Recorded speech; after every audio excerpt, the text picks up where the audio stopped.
Give it up for Caitlin Moran! Good evening. I am a feminist. I've spent 10 years being a feminist. I go to events and I talk about feminism. I am all about the women. I talk about the women. And then there's always a point at the end where there's a Q&A and someone will go, but what about men? What about men's problems? But what about men? Tell me about men. What shall I do about men? And for the first 10 years, I was like, I'm a woman person. I do women. I do that 52% of the population. I can't sort out the men. I'm too busy. It would be the ultimate irony of feminism, would it not, if having sorted out the women, then women had to sort out the men as well? No.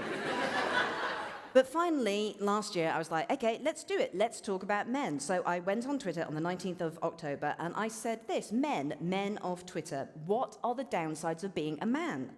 We discuss the downsides of being a woman all the time on social media, but what's going on with you lovely guys? It got liked 14,000 times in the first 24 hours, and it was picked up as a news story all over the world. Answers kept coming in, and it became, by turns, the funniest, most interesting, most heartbreaking, and most hopeful thread I have ever been involved in. So I would like to share it with you tonight on Thread Talks. We started out with some small, everyday problems of being a man. Matt popped up, and I felt specifically addressing his wife, said, I'm a person, not a walking jar opener or sentient spider cat. Compo said the worst thing about being a man is having to pretend to like the song Summer of '69 at a function. Enforced loyalty to Bryan Adams. Steve Collier, who has since deleted his account from Twitter, maybe from shame or harassment, so I can only read out his tweet, said Top Gear, which I feel was a cry from the heart. That was, for him, the worst part of being a man. Andrew Glover said, when my wife leaves the room, she blows out the expensive candles as they're wasted on me alone. I can hear a lot of women have done that. Yes, that is fair enough. But when men are willing to shell out $49.99 for a diptyque candle, they can enjoy that luxury smell. So Donald Behan was very confessional. He said, the worst thing about being a man is an inability to walk down the centre aisle of Lidl or Aldi without buying some useless piece of tat, because having watched The Walking Dead, a solar-powered angle grinder that fits into an inflatable canoe might be useful in a zombie apocalypse. I think he's onto something there. With the current political situation, I think preparing for zombies is probably incredibly wise. S. Whiteley said, why am I automatically deemed responsible for the loft? Again, women sounding very guilty here. Surely in this day and age, the loft should be deemed a unisex area, and all genders should be free to manage whatever crap is up there. Mariah Carey famously won't do stairs. I will not do loft ladders. I just think they're undignified. Then we moved on to a second wave of answers, which could be briefly titled, Men's Bodies Are Funny, lol. Dave Kidneys, I suspect that might not be his real name, said, there is no equivalent of sexy nightwear for men. Women have so many options when it comes to sexy fun times, but men, we get a comedy pouch. I know the comedy pouch he means. You can get it for Man Summers, and it's of an elephant's head. So, and at first I was like, but no, that is funny. I enjoy it when a man wears it for me. But then I thought, you know, if women, the only sexy underwear we had was the head of a guinea pig on our knickers, would be absolutely furious. Like, kind of, our genitals aren't to be laughed at. Why can't men have sexual dignity? The third category could be called the horrible things that men feel they're forced to do when around other men. So Dave Williamson said, I get a dread feeling in the pit of my stomach when I hear football chants in that stupidly put-on deep voice, especially when combined with lads, lads, lads, lads, lads. Fair enough. Matthew Richardson said, congregations of more than about 4 men almost invariably degrade into a sort of lowest common denominator exercise in only interacting using male and bloke tropes, even though no one's actually having a nice time. Stag do's often take this to the extreme, and I know this is true. My husband once went on a stag do where he had to go rock climbing with a hangover, whilst I was on a hen do where we were getting face masks and Prosecco and lovely nibbles. We definitely had the better time. Jamie said, the thing that he fears the most is the very real possibility that any given situation can explode into violence, despite the near universal understanding that there is nothing more undignified than 2 pished men rolling around on a pub carpet. And I can confirm my brother's 13th birthday party was very undignified in that respect. The fourth wave was interesting. It could be titled, Is it more fun to be a woman? The suspicion that men have that maybe women are having more fun. Mark Huchen said, it's not socially acceptable to dye our hair as we age. That is unfair. That is unfair. We have this benefit over you. Alex Crook got a bit philosophical and said, never getting to be pregnant. Although I'm not desperate about the actual giving birth bit, I think parts of having another human being grow inside you would be pretty amazing.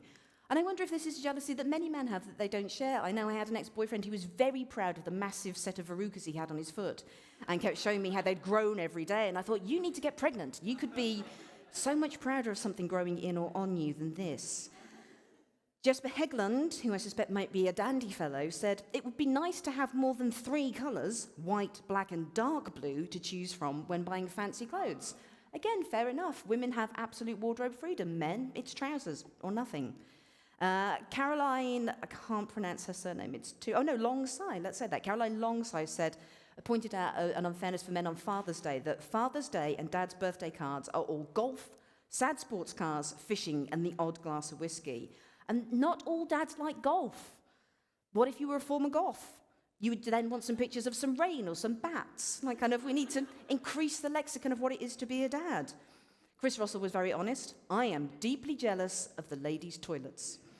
Occasionally, the door swings open on the opposite corridor and the sweet smell of a scented candle wafts across an uncannily accurate recreation of a World War I trench in which I have to ablute. Then we went into a sadder category, which could be called Men Don't Need Love or Special Songs About Them. Daniel Monks pointed out, which broke my heart, if you're a dad, you are always second best to mummy. And then the sad bit.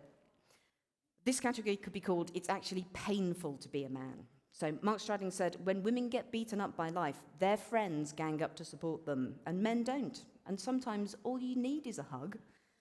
Dominic Dice said, yes, this 1,000 billion times. I quit my PhD through unbearable stress, but I spent this entire awful period talking about the European Cup and the merits of 4-4-2 versus 4-4-3 when I met my friends for a drink. Paul Armand said, I only began learning in the last 2 or 3 years how to share my emotions with my wife and how to hear her problems without feeling the pressure to try and solve them. I never knew that just saying it and hearing it was good enough. This might be an overshare, I'm sorry. As a woman, the idea of oversharing is a completely alien concept. The most heartbreaking one was a man who tweeted, when my daughter died, there was no one to talk to. My wife had more support. And this is a situation about men's emotion and the lack of support they have that was summed up by Emmett Cunningham, who said, the worst thing about being man is growing up with your male role models, repressing their emotions, and then having to spend £70 an hour to deal with it when you're 30. There's a lot of men I know can relate to that. Adam Shenton managed to start a conversation about this, which someone else joined in with. Adam Shenton said, men just aren't conditioned to talk to each other about our lives. We meet up, we have a 4-hour conversation about who would win in a fight between Inspector Gadget and RoboCop, but we never get our worries off our chests. And Martin Jeffries pointed out, Inspector Gadget versus RoboCop, why would they fight? They're both in law enforcement. So, do you know what we've got here? We have got a list of things on Twitter that men find boring or destructive or restrictive or depressing or, on occasion, life-ruining about being a man. They're finding the idea of what a man is doesn't work for them anymore, and they are writing it down and talking to each other and discussing it. They are starting to talk about solutions. And when this happened to women, roughly 120 years ago, that became the basis of the feminist movement. Because that's what feminism is. It's got no Bible or God or official rule book or laws or even an official building. It was, and still is, millions of normal women across the world discussing what they think woman should mean and how we should live our lives, how we could become more amazing and more free and happier. And I really felt on the 19th of October last year that Twitter had done something that still couldn't happen anywhere else. It started a conversation between people across the world who had never met that could, if men so chose, become the start of something new.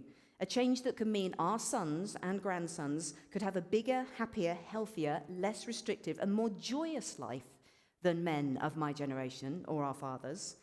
If men want to take the methods and tools of feminism and use it to make changes in their own lives, then they would have lady feminists cheering them from the rafters. I feel stuff like this is what social media is for, that you can go online, in your kitchen, in your pants, and ask a question like, what is difficult about being a man? And so many people will reply that whole new possible futures open up. Thank you very much.